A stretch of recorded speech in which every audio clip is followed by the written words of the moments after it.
We're now moving on to our next award presentation, our Community Leader Award for 2022, Keith Mello, who's the Emergency Management Program Coordinator at George Brown College.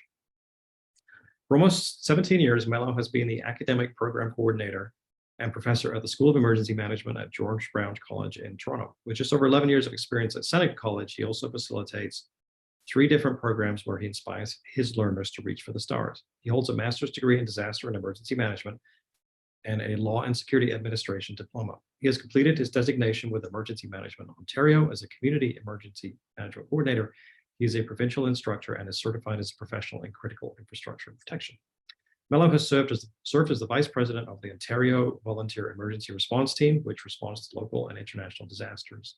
He currently sits on a number of advisory boards that include the Toronto Port Authority, Toronto Marine Emergency Response, Emergency Management Ontario, and Public Safety Canada Emergency Management Branch. He was recognized by the Honorable Stephen Blaney, Minister of Public Safety Canada, for his contribution to national security. Mello is currently the Manager of Security and Life Safety at Cadillac Fairview and is one of the co-authors of Introduction to Emergency Management in Canada. So unfortunately, Mello could not join us today. He had a professional engagement which took him away. So he sent his regrets that he can't be here in person. But I did have a chat with Mello a couple of weeks ago. I thought we should definitely give him some FaceTime in front of the audience and let you see what he has to say about his accomplishments and his role in the industry and everything he's done as well as our community leader. So we have a short video to show you.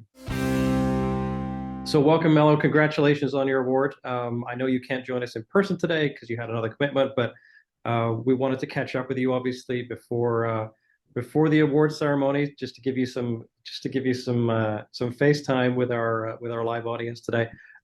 So first of all, maybe just tell us a bit about your background, how long you've been teaching, what you've learned during this time, either from students or faculty or other folks that you've engaged with over the years.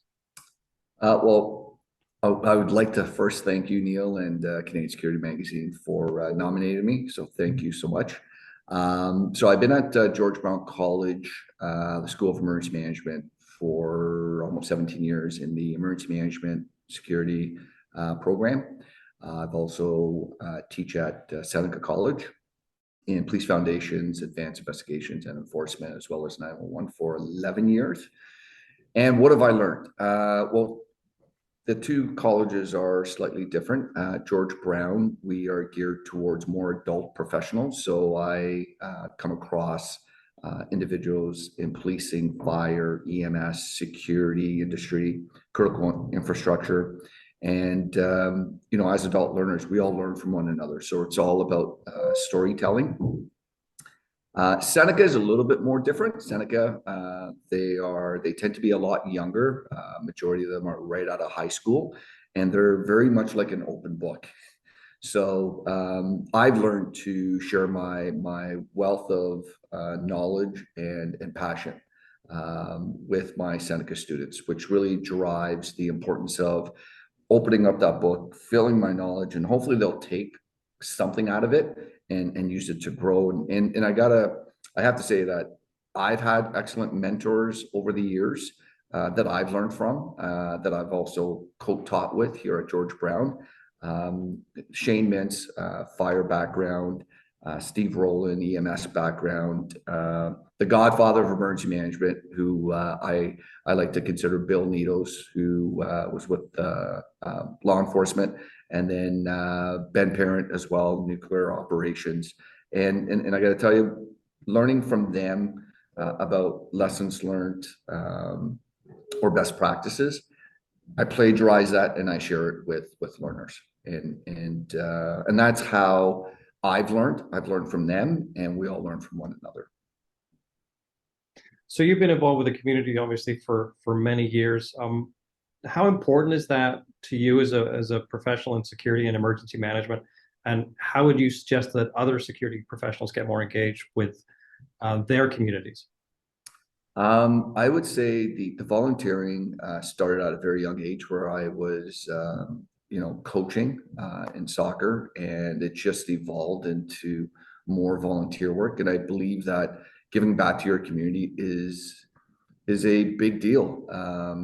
And you know what? You'll learn from one another. And depending on the committee that you're on, sometimes you are the wealth of knowledge, and sometimes you're not. Sometimes you're at the low bottom of the podium. And I always remember my grandfather always saying, don't be the smartest person in the circle, right? Learn from those people and then build those relationships and then move on, right?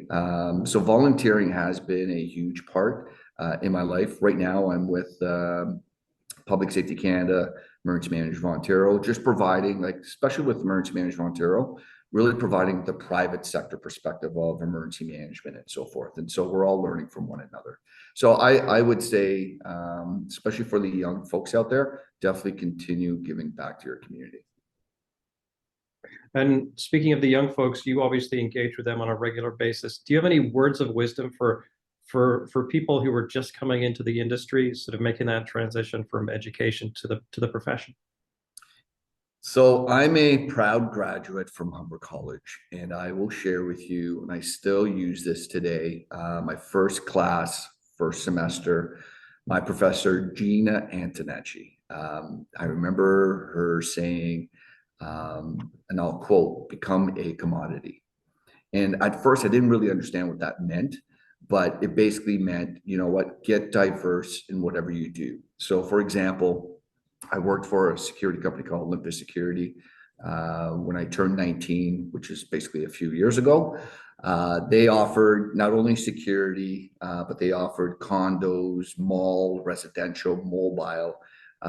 The big thing that they were well known for was canine, armed, park enforcement, private investigations, CCTV, all of that. And that made me a commodity, because what I did was I was hungry, and I would work these special units or locations for maybe 6 months. And I'd go back to my supervisor and say, listen, I want to thank you for the opportunity for working and learning from that site or that division, but can I try something else? And that allowed me to expand my resume. And so my I guess word of wisdom to all the young folks out there is become hungry, and look for the right company that will allow you to grow and expand, and show your employer that you are hungry and you're willing to learn. And most importantly, be great at each thing that you do. So whatever site you're at or whatever division you're in, just be great at what you do. Perfect. That's great. So we once again extend our congratulations to you, Mello, on the Community Leader Award. Wish you all the best in the future as well. Just on final comments, I'd like to thank my family for all the years and support. I do a lot of things, and without them, I wouldn't be where I am today. And I definitely want to thank you, Neil, again, and Canadian Security Magazine for nominating me, and wish everybody all the best. Okay, some sage words from Mello there about giving back. It's a recurrent theme for us, obviously, during these awards. So once again, we extend our congratulations to him. Wish him all the best.